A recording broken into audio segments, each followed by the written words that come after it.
حسن بصری صاحب رحمت الله علیه په باره کې راځي وی داغه په گاوند کې یو عیسائی اوسېده وی هغه عیسائی به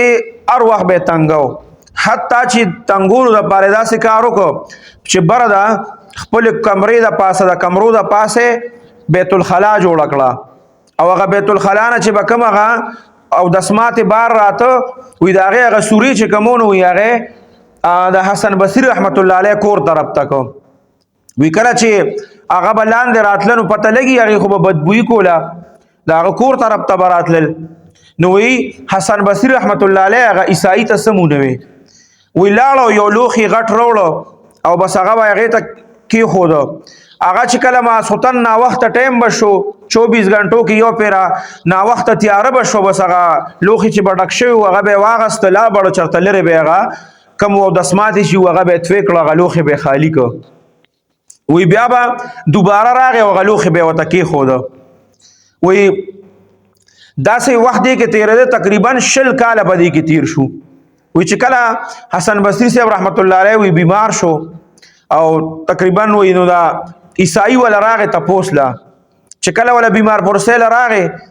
نو وی چې کله بیمار پرسی ولا کور چې وی قتل هغه خپل کور طرف ته هغه سوري ته چې لاندې وکتل نو هغه ته لوخه پروتو نو حسن بصری رحمت الله علیه ته وی چې دا د کم وخت نه تداسې کې دا خو ما ته د تکلیف ورکول د پاره داسې کړیو خدا ته د کم وخت نه تکلیف وچته هغه ته وی چې دا 10 کال او شو شدید د لوخه مای خده دا چې په 24 غنټو کې ډکیږي نو دا چې د ډکیدونه بعد ز یو سم بیا دا او د سمات چې کم دی دا بار واړو مو خالی کوم راولم بیا وته کېدم وی هغه عیسائی چې کم دی نو په هغه ټیم کې وی مکمل کیفیت بدل شو د زلو داغه د خو اخلاق او خو رویه سره چې دوغه ماده سره سونه بد کول د تقریبا 10 کاله د ما وړو کې او د اسماء چې کم دی هغه 10 کاله د اوړې دی او بهار غرزول دی وغه ته لوخي خده نو هغه ډیر زیات متاثر شو او بیا هغه اک ټیم کې چې دینو کلمې وی مسلمان شو